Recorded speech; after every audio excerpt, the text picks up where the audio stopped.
Penelope believed she had hidden the pregnancy well. Oversized cardigans concealed the changes in her body, careful excuses explained the nausea, and $800 in cash bought her silence at a discreet Manhattan clinic. She thought that would be enough to protect the tiny life growing inside her from Alejandro Castillion, the ruthless billionaire who controlled nearly every shadow in the city. She was wrong. Before Penelope even left the clinic, Alejandro had already questioned the doctor, traced the payment, and learned the truth she was too terrified to tell him. The nausea struck just as the private elevator opened onto the 45th floor of Castillion Enterprises. Penelope stepped into the executive hallway, pressed one trembling hand over her mouth, and leaned her soft frame against the mahogany wall as the room tilted beneath her sensible shoes. She told herself to breathe. She told herself no one had noticed. Then a deep voice came from the end of the corridor. Penelope. Her eyes opened. Alejandro stood outside his office, perfectly still, watching her with the cold focus of a man who already knew everything. In one hand, he held the clinic receipt she had paid cash to hide. In the other, he held a tiny ultrasound photograph. And when his gaze dropped to her stomach, Penelope understood that the secret she had risked everything to protect had already become his obsession. Breathe, she told herself. Just breathe. It's only morning sickness. You can hide this. She had always been good at hiding. At 5'4" and comfortably wearing a size 18, Penny was used to being the invisible workhorse.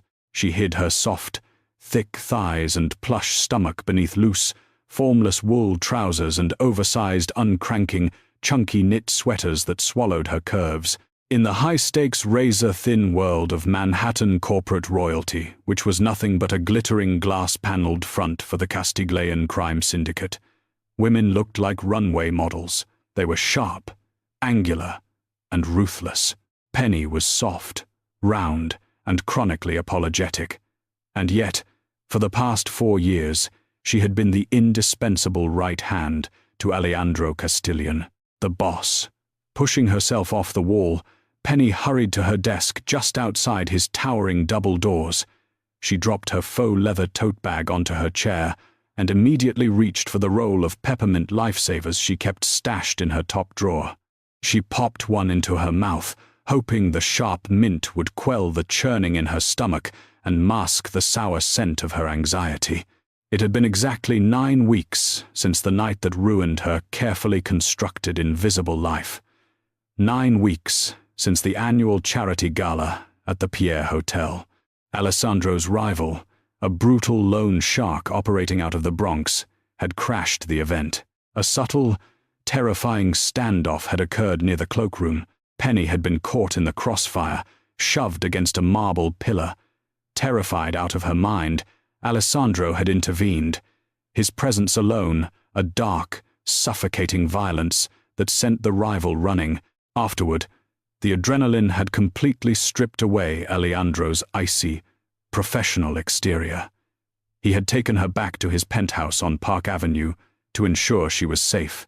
He had poured her a glass of Macallan 25, and then he had looked at her, not through her, as she always assumed he did, but at her. When he had touched her cheek, his thumb brushing over her full jawline, she had melted.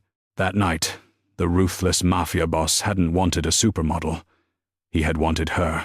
He had praised every soft curve, his rough hands mapping the plushness of her hips and the dip of her waist, treating her body like a religion he had just discovered. But the next morning, the sun had risen, and the terror of reality had set in. She was a nobody, a secretary. He was a man who ordered hits with a flick of his wrist, fearing she would become just another discarded plaything, or worse, a weak point his enemies could exploit. Penny had fled before he woke up. Since then, she had reverted to her oversized sweaters, avoided his gaze, and kept their interactions strictly to schedules, ledgers, and coffee. Alessandro had let her retreat, though his dark, calculating eyes tracked her every move with a terrifying intensity. Penelope. The deep, growly voice sent a violent shiver down her spine. Penny jumped, almost knocking over her pencil cup. Alejandro Castillion stood in the doorway of his office. He was a towering figure of broad shoulders and lean muscle, dressed in a bespoke midnight blue suit that probably cost more than her yearly salary. His dark hair was perfectly styled, but it was his eyes, pitch black and endlessly assessing, that made men twice his size tremble. "Good morning, Mr. Castillion," she squeaked, her voice betraying her.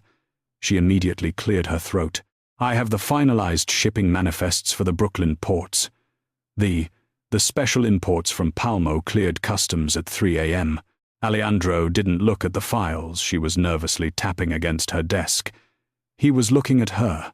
His gaze slowly dragged over her face, noting the pale sheen of sweat on her forehead, the dark circles under her hazel eyes, and the way her trembling hand instinctively hovered near her stomach. "Are you ill, Penelope?"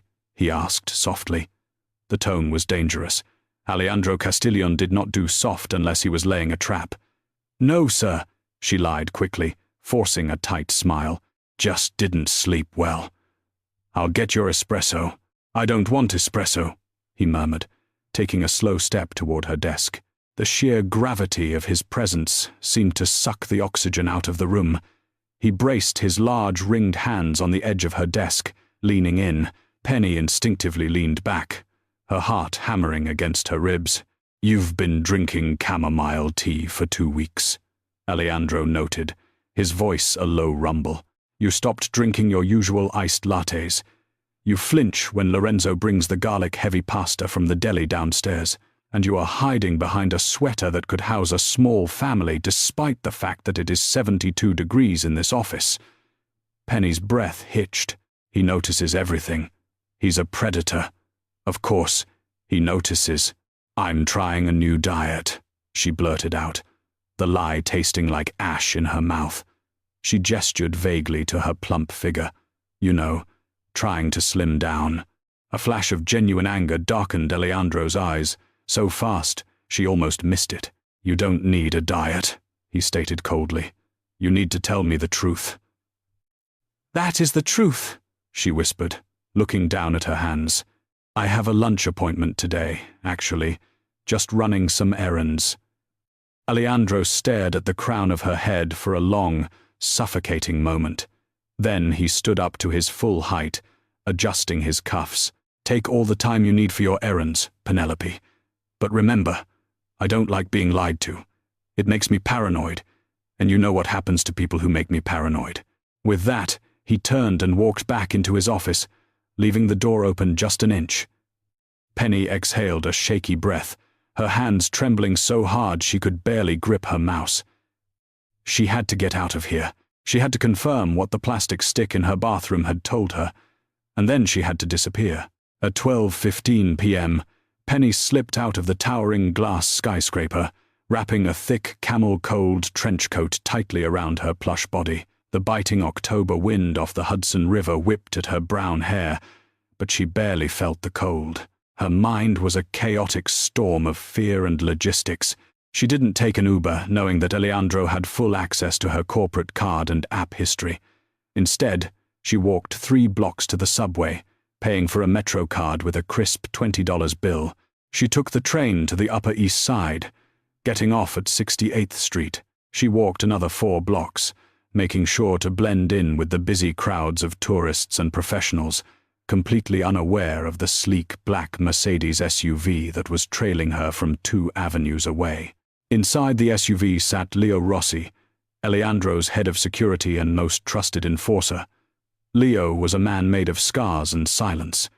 He kept his eyes on Penny's retreating figure, tapping his earpiece. "Boss," Leo said quietly, the engine of the Mercedes purring beneath him. She took the train to the Upper East Side, just walked into a brownstone on East 72nd. It's a private medical practice. Dr. Harrison Gable, general practice, but he specializes in discreet, high-profile maternity care. There was a long, terrifying silence on the other end of the line. The heavy breathing of Alejandro Castillion was the only sound. "Secure the block." Alejandro's voice finally came through the earpiece, sounding like grinding stones. "Get me the doctor's direct line now." Ignorant of the net closing around her, Penny pushed open the heavy oak door of Dr. Gable's clinic. It didn't look like a hospital. It smelled like lavender and expensive wood polish, with plush cream-colored sofas and soft classical music playing. Penny approached the receptionist, pulling a thick envelope of cash from her bag. "Penelope Rousseau," she whispered. "I have a 100 p.m. appointment. I'm paying out of pocket. No insurance." "Of course, Miss Rousseau. The doctor will be right with you." The receptionist smiled kindly, taking the envelope. 10 minutes later, Penny was sitting on the edge of an examination table, shivering despite the paper gown draped over her generous curves. Dr. Harrison Gable, a kindly man in his late 50s with silver hair and a gentle demeanor, walked in. "Miss Rousseau," he smiled, reviewing a fresh clipboard, "you mentioned over the phone that you've had 3 positive at-home tests and are experiencing severe morning sickness and fatigue." "Yes," Penny said, her voice shaking. She looked down at her thick thighs, feeling a sudden wave of inadequacy. I just need to know for sure, and I need to know how far along I am. It was an accident, a one-time thing. Well, let's take a look and ease your mind," Dr. Gable said warmly. He helped her lie back, dimming the lights. When the cold gel hit the soft, fleshy mound of her stomach, Penny gasped. She turned her head away, staring at the blank wall, praying this was all a hormonal fluke. But as Dr. Gable moved the wand over her abdomen, a sound filled the quiet room. Swoosh, swoosh, swoosh. Fast, rhythmic, undeniable. Penny burst into tears. She covered her face with her hands, sobbing uncontrollably. It wasn't just a missed period. It wasn't stress. There was a living, breathing piece of Alejandro Castillion inside her, a Mafia heir. If Alessandro's enemies found out, they would use her to get to him. They would kidnap her, torture her, and if Alessandro found out, he would never let her go. He would trap her in a gilded cage, a mob wife in everything but name, until he eventually tired of her soft, unimpressive body and replaced her with someone beautiful, keeping the child for himself. 9 weeks, 3 days, Dr. Gable announced softly, looking at the screen. "A very strong, healthy heartbeat. You are definitely pregnant, Miss Rousseau. Please," Penny choked out, grabbing the doctor's sleeve as he wiped the gel from her stomach. "Please, Dr. Gable, no one can know about this. No files, nothing on a server. You have to promise me." Dr. Gable frowned, patting her hand. "Patient confidentiality is my strict policy, Penny. You are safe here." But as doctor, Gable stepped out of the examination room to let Penny dress. His private office phone began to ring. It was a direct, unlisted line that only his most elite, dangerous clients possessed. Frowning, he walked into his office and picked it up. "Dr. Gable, doctor."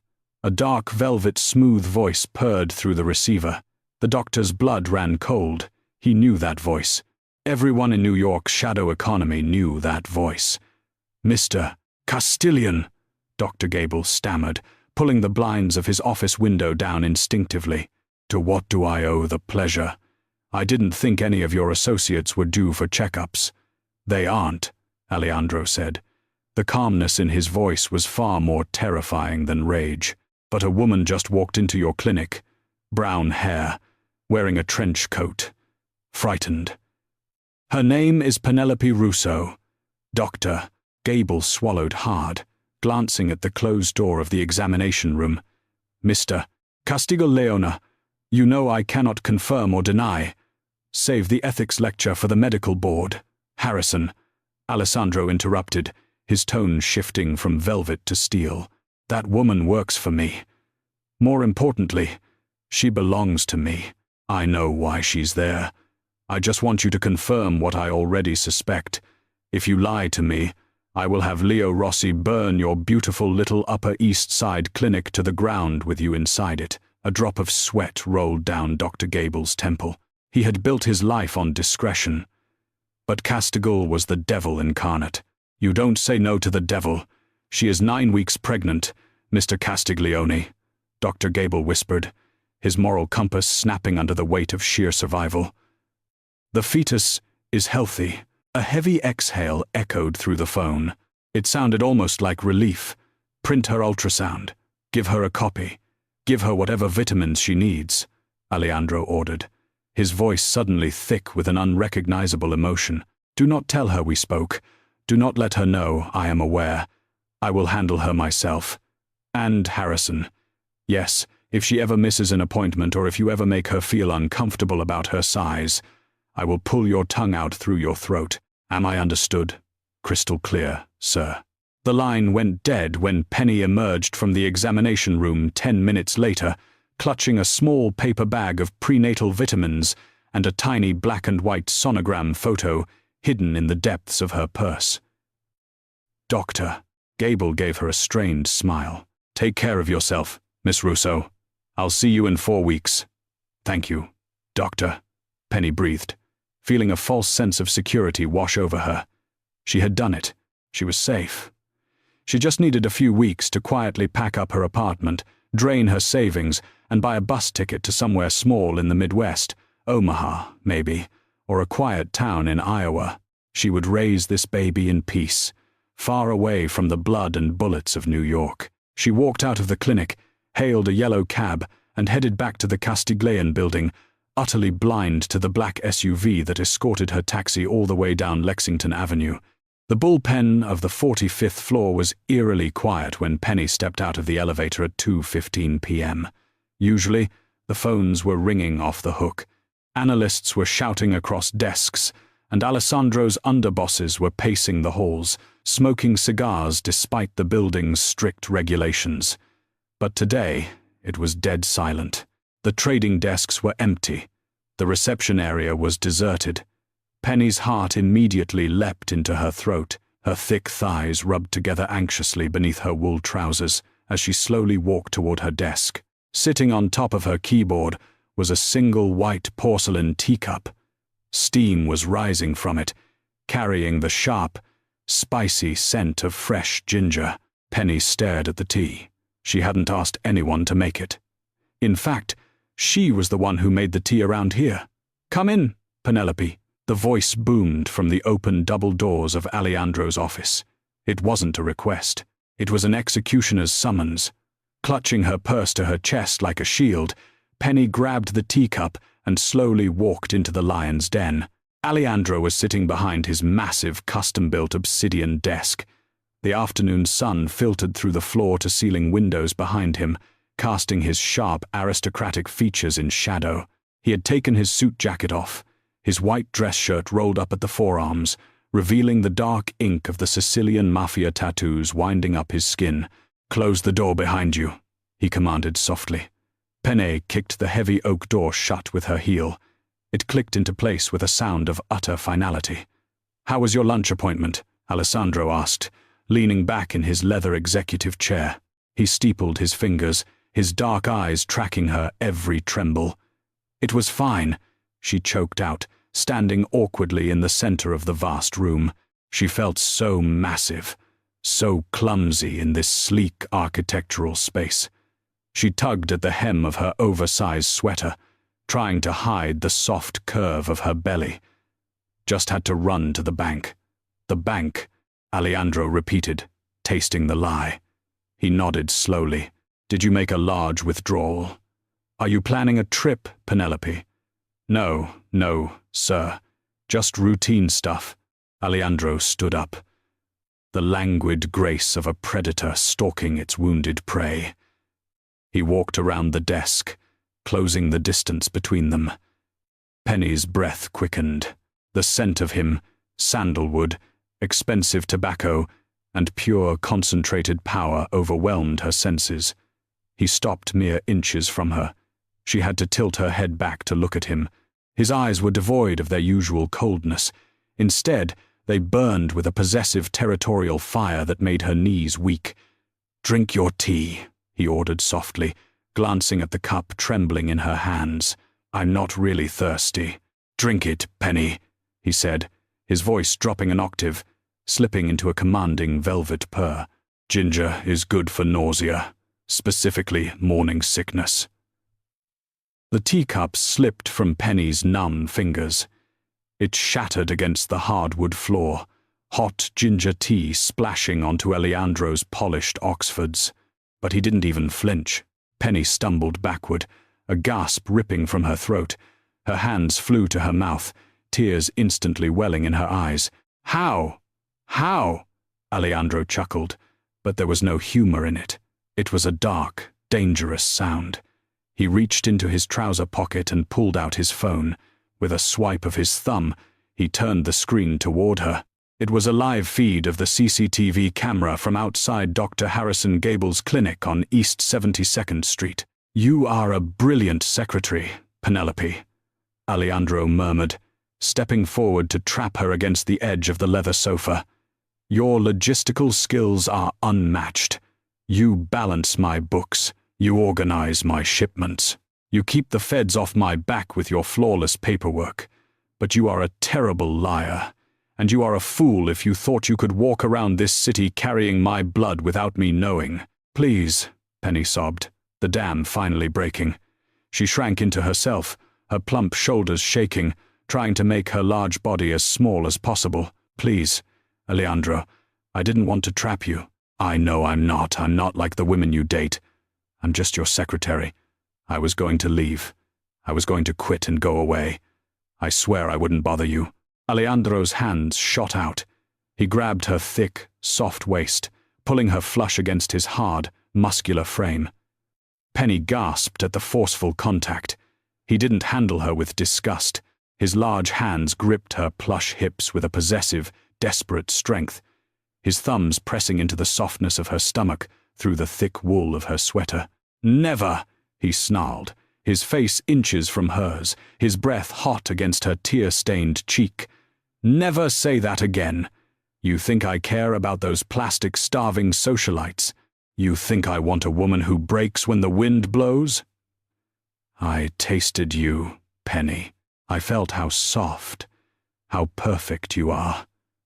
I watched you run from my bed 2 months ago, and I gave you space because I knew you were terrified of me. I thought you just needed time. But leaving my city, taking my child," his grip tightened, his dark eyes blazing with a feral, terrifying devotion. "I bought Dr. Gable's entire building while you were in the waiting room," Alejandro confessed, his voice a lethal whisper. "I own him now.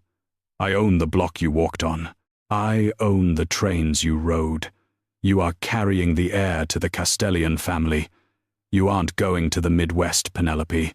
You aren't going anywhere, ever, again." Penny stared up at him, her heart pounding a frantic rhythm against her ribs. She was terrified of the monster he was to the world.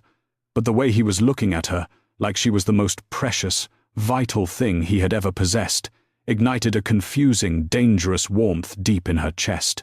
"What are you going to do to me?" she whispered, a tear slipping down her chubby cheek.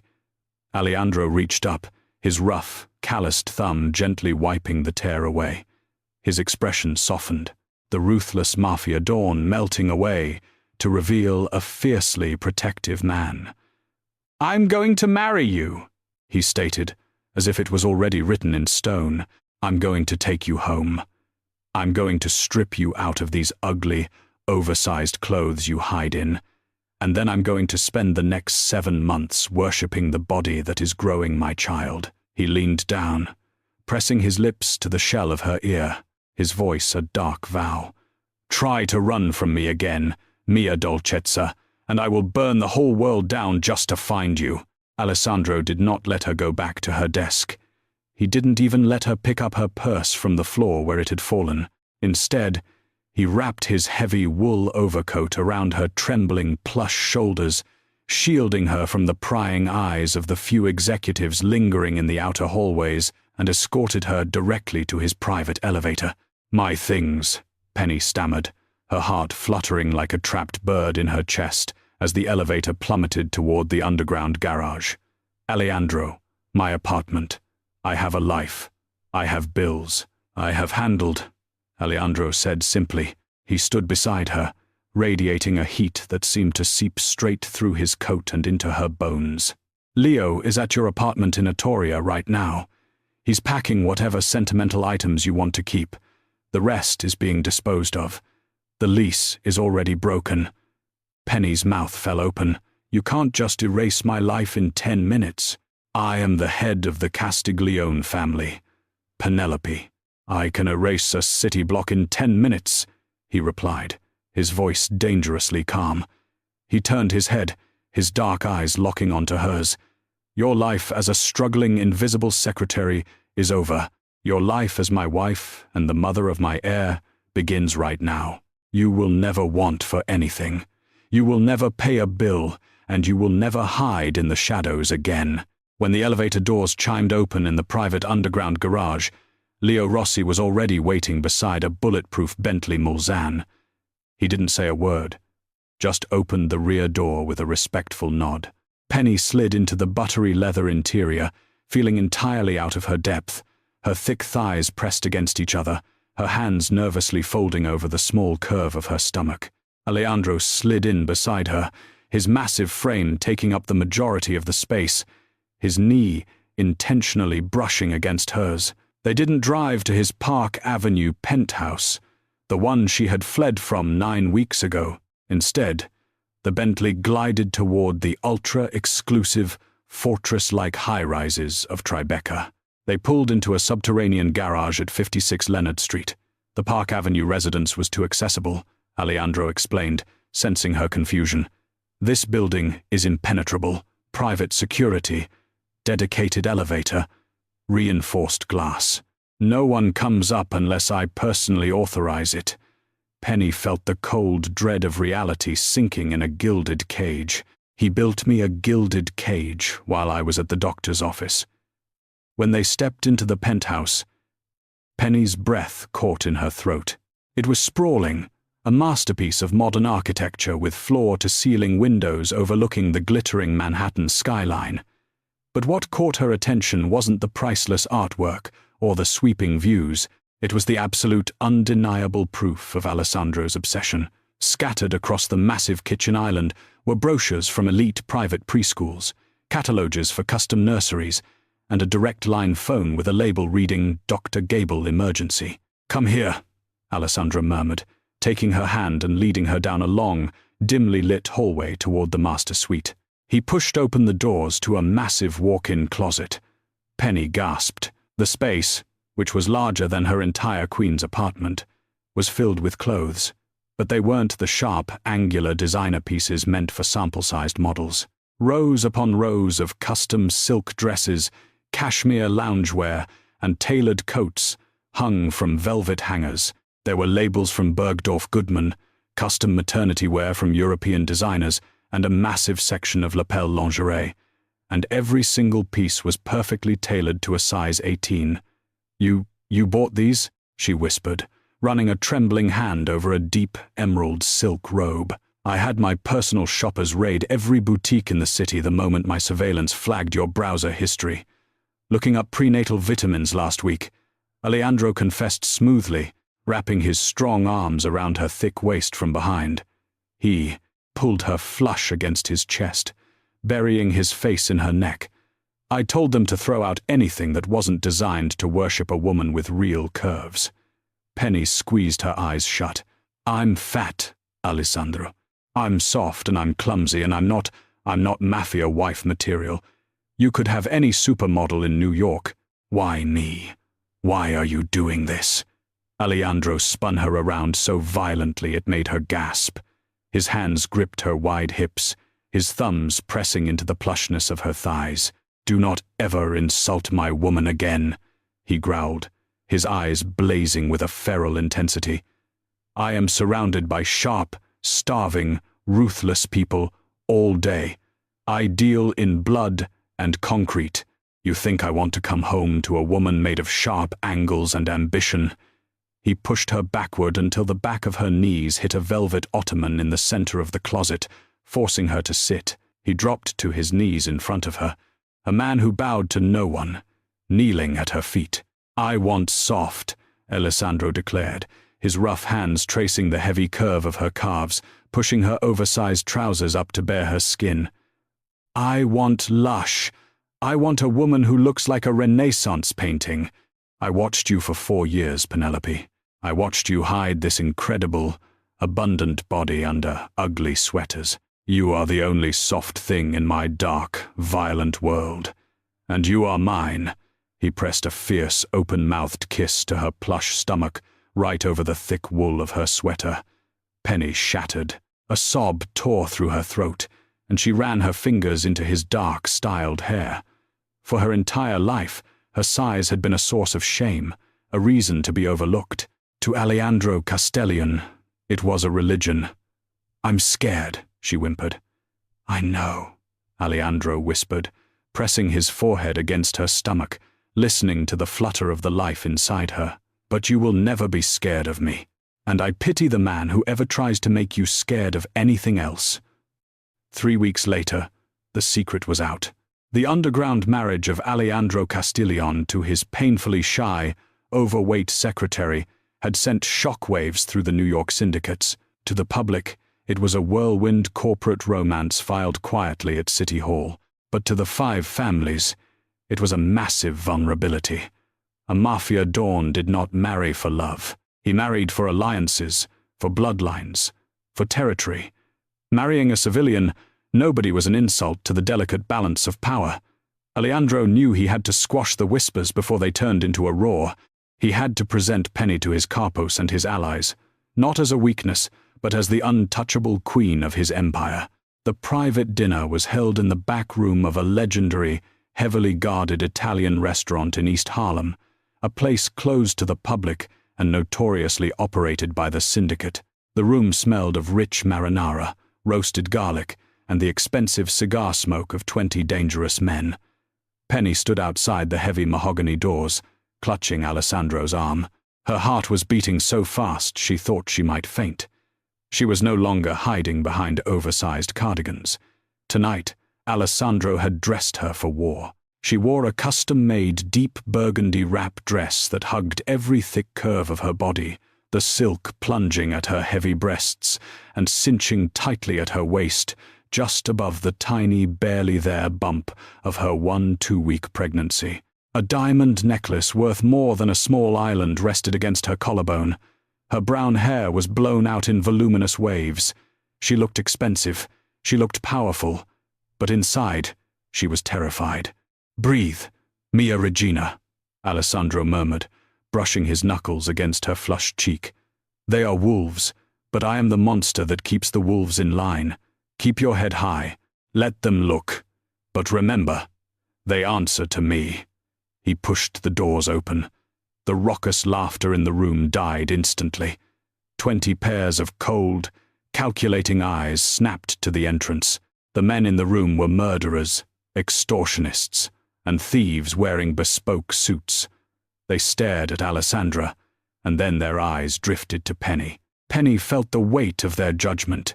She saw the subtle snay, the raised eyebrows. She wasn't an Italian A's. She wasn't a slender, icy mob daughter. She was plump, flushed, and clearly terrified. Alessandro led her to the head of the long banquet table. He pulled out her chair, waiting until she was seated before taking his own place beside her. "Gentlemen," Alejandro said, his voice easily cutting through the heavy silence. "My wife, Penelope Castillion." A murmur of insincere congratulations rippled through the room. Glasses of Barolo wine were raised, but the tension was thick enough to slice with a meat cleaver. Sitting halfway down the table was Vincent Moretti, an older, vicious capo who controlled the Brooklyn docks. Vincent had been gunning for his own daughter to marry Alessandro to secure an alliance.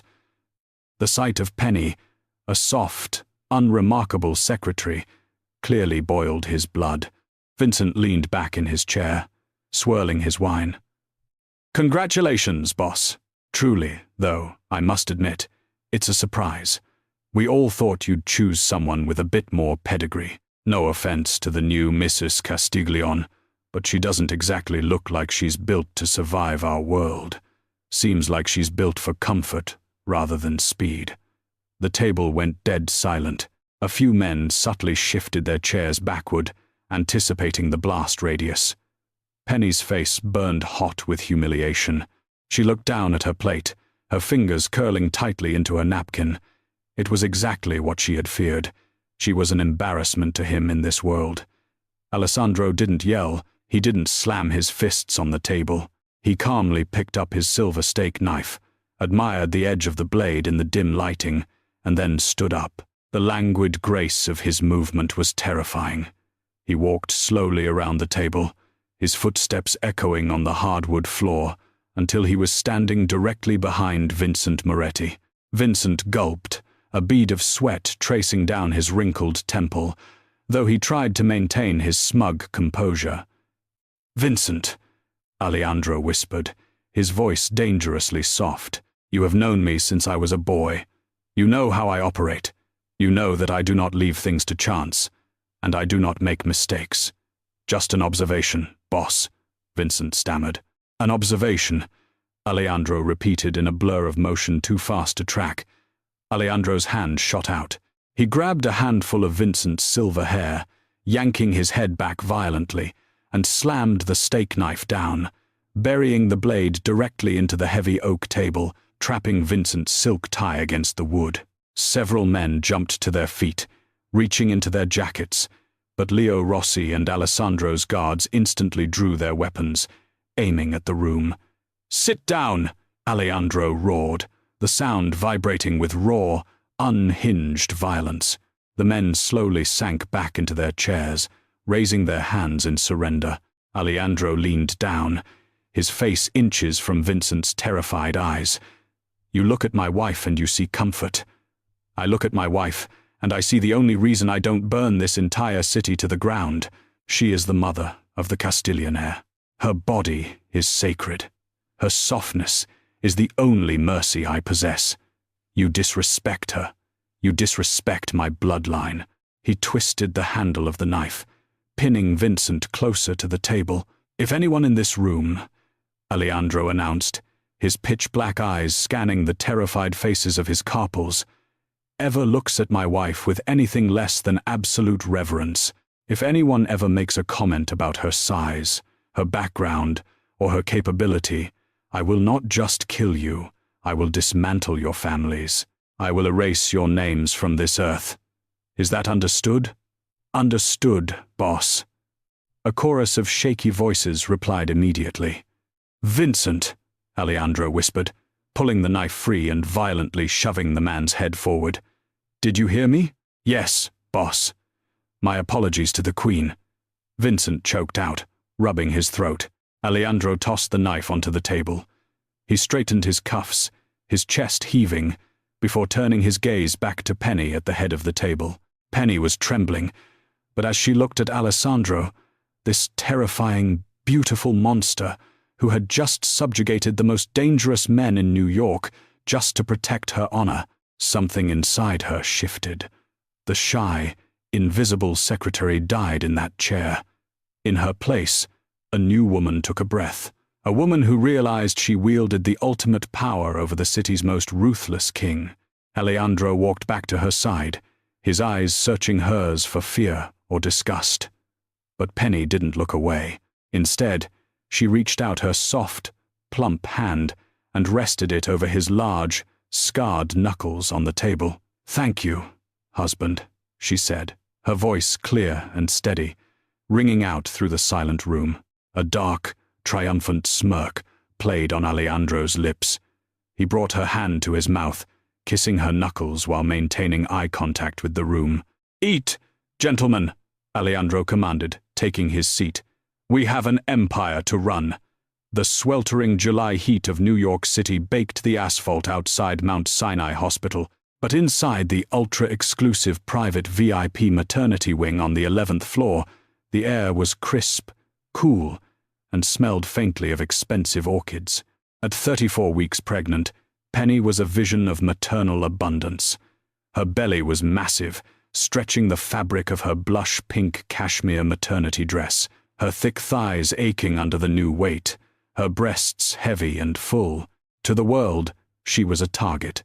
To Alejandro, She was a living deity. He had kept his promise, worshipping the ground she walked on, transforming her innate shame into a quiet, unshakable confidence. But a king is only as safe as his weakest border, and Vincent Moretti had spent the last 6 months nursing his bruised ego and plotting in the shadows of Brooklyn. Blood pressure is absolutely perfect, Mrs. Castillion. Dr. Harrison Gable smiled, adjusting the cuff on Penny's plump arm. Alejandro had essentially bought out Dr. Gable's contract, moving his entire practice into the secure wing at Mount C, to ensure Penny had the best medical infrastructure in the world at her disposal. "He's kicking a lot today," Penny said softly, resting her manicured hand over her giant stomach. Standing in the corner of the room, arms crossed over his broad chest, Alejandro's hard face softened into a look of absolute adoration. "He knows he's going to rule this city," Alessandro murmured, stepping forward to press a kiss to the crown of her head. "I have to step out to take a call from the Palermo outfit. Mia Dolcezza Leo is right outside the door. I will be back in 2 minutes." "Don't be long," she smiled, leaning into his touch. Alejandro slipped out of the room, leaving the heavy oak door slightly ajar. Dr. Gable turned back to his monitor to print the ultrasound images, humming a quiet tune. Penny reached for her glass of ice water. Then the world exploded. It didn't happen with a dramatic monologue. It happened with the terrifying, deafening crack of suppressed gunfire. The heavy wooden door to the examination room splintered inward. Leo Rossi's massive body was violently shoved into the room, a dark, crimson stain blooming across his shoulder as he crashed into the medical cart. Penny screamed, instinctively, curling her large body inward, wrapping her thick arms tightly around her stomach to shield her baby. 4 men breached the room. They weren't Italian Mafia. They were wearing tactical gear, their faces hidden behind black balaclavas. Vincent Moretti hadn't used his own men. He had hired a ghost squad of Chechen mercenaries to do his dirty work, ensuring it couldn't be traced back to his territory. "Grab the," one of the mercenaries barked in broken English, advancing toward Penny. "The boss wants her alive to bargain. Shoot the doctor." Dr. Gable didn't even have time to raise his hands before 2 suppressed rounds hit him in the chest, dropping the kindly man to the cold linoleum floor. Penny's blood ran cold. The timid, invisible secretary she used to be would have frozen. She would have fainted. But Alessandro Castillion had spent the last 6 months teaching her that she was a queen, and a queen protects her heir. As the first mercenary lunged to grab her heavy arms, Penny didn't cower. She reached blindly onto the overturned medical cart, her fingers wrapping around a heavy stainless steel surgical scalpel. With a guttural cry of pure maternal rage, she slashed the blade frantically across the mercenary's exposed throat. The man gurgled, stumbling backward, his hands flying to his neck as dark blood sprayed across Penny's blush-pink dress. The other 3 men froze in absolute shock. They had been told they were kidnapping a soft, fat, weak secretary. They hadn't expected a lioness. That 1 second delay was all it took.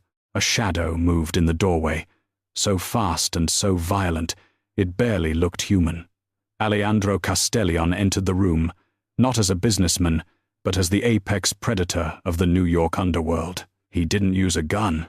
He used his bare hands. Alejandro grabbed the closest mercenary by the tactical vest, lifted the 200B man off his feet, and drove his skull directly into the reinforced concrete pillar of the hospital wall. The sickening crunch of bone echoed through the room. The remaining 2 men spun around, raising their rifles. But Leo Rossi, bleeding out on the floor, raised his sidearm and shot one of them perfectly in the kneecap. As the man went down screaming, Alessandro closed the distance to the final mercenary. He stripped the rifle from the man's hands with terrifying ease, snapped the man's wrist, and drove a vicious, fatal strike into his sternum. In less than 30 seconds, the pristine VIP suite was a slaughterhouse. Alejandro didn't even look at the bodies. He dropped the stolen rifle and rushed to Penny. She was backed into the corner, hyperventilating, her plush body smeared with the mercenary's blood, the scalpel still trembling in her white-knuckled grip. "Penny, Penny, look at me," Alejandro ordered, his voice raw with a panic no one had ever heard before. He fell to his knees in front of her, his large hands frantically patting down her thick thighs, her massive stomach, her chest, checking for bullet holes. "Are you hit? Do you, Penelope? Are you bleeding?" "It's not my blood," she sobbed, dropping the scalpel. She collapsed forward into his chest. "Alejandro, they shot Dr. Gable. They tried to take him. They tried to take the baby." Alejandro crushed her against his chest, burying his face in her neck. He was shaking. The ruthless Mafia boss was trembling like a leaf. He held her generous, soft body as if she were the only thing tethering him to the earth. "I have you," he growled, the sound vibrating against her skin, laced with a demonic promise. "I have you, and I'm going to paint the streets of Brooklyn red for this." Suddenly, Penny gasped, her back arching violently, her hands dug into Alejandro's tailored shoulders like talons. "Alessandro," she choked out, a sudden hot gush of fluid soaking through her dress and onto the floor. "My water, Alejandro. It's too early. The baby is coming now." The next 12 hours were a blur of absolute chaotic terror, while a backup trauma team flooded the suite to save Dr. Gable and Leo Rossi. A specialized neonatal team wheeled Penny into an emergency delivery room. The hospital was completely locked down. Over 200 of the Castillion Syndicate's most lethal soldiers surrounded Mount C, barricading Fifth Avenue and turning the hospital into an impenetrable fortress inside the delivery room. Alejandro stripped off his blood-soaked suit jacket and rolled up his sleeves. He never left Penny's side. He didn't care about the blood, the sweat, or the screaming. He held her heavy, plush leg, murmuring frantic Italian prayers and vows of devotion against her damp forehead as she pushed through the agonizing, premature labor. Across the city, Alessandro's wrath was being executed. He had made one phone call from the delivery room. 30 minutes later, Vincent Moretti was found dead in his private club in Williamsburg, an infamous Castillion signature left on his desk. The message was sent to all 5 families. "Touch the Queen, and you lose your head. One more push, Mrs. Castillion," the lead obstetrician shouted over the beeping monitors. "The shoulders are crowning." "I can't," Penny sobbed, her face red and swollen, her thick body utterly exhausted. "Alejandro, I'm so tired."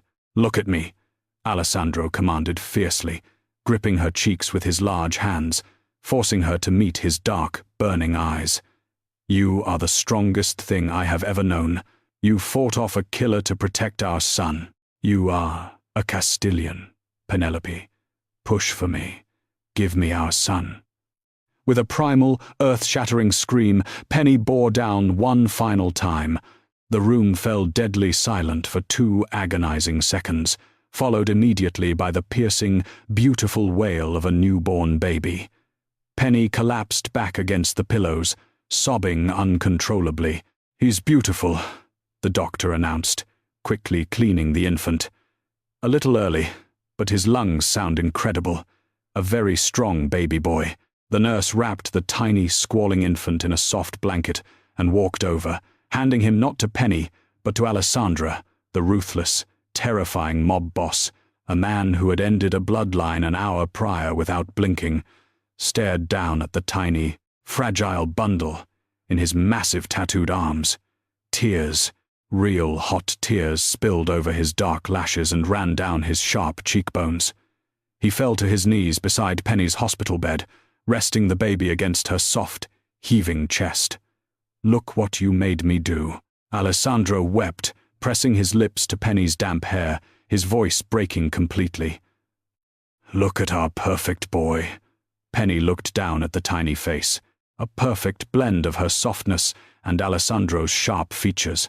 She wrapped her plump arms around her son, holding him against her heavy breasts. She was exhausted, she was battered, and her life would never again be normal. She would always have guards. She would always live in a gilded, bulletproof cage. But as she looked up at the terrifying man on his knees, crying as he kissed her fingers, she realized She wasn't a prisoner.